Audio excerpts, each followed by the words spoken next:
எல்லோரும் இது என்னுடைய இயக்கம், என்னுடைய தலைவர்கள் வளர்த்த இயக்கம், பாடுபட்ட இயக்கம், என்னுடைய உழைப்பை நான் தந்திருக்கக்கூடிய இயக்கம், என்னுடைய பிள்ளைகளுக்கான இயக்கம். அவர்களுடைய எதிர்காலத்தை, சுயமரியாதையை, தன்மானத்தை காப்பாற்றக்கூடிய இயக்கம் என்ற அந்த உணர்வோடு இந்த தேர்தலிலே நாம் பணியாற்ற வேண்டும். நாம் சந்தித்திருக்கக்கூடிய தேர்தல்கள் எல்லாம் அரசியல் களத்திற்கான தேர்தல்கள்.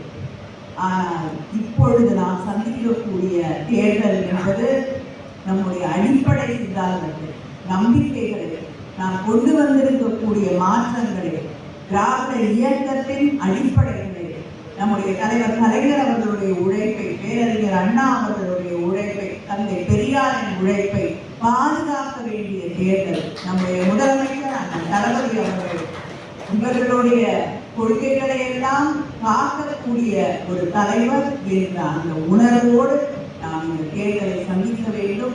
தேர்தலை சந்தித்து வெற்றி வாங்கி திராவிட முன்னேற்ற கழகம் சூடும் என்ற நம்பிக்கையோடு பணியாற்றுங்கள்.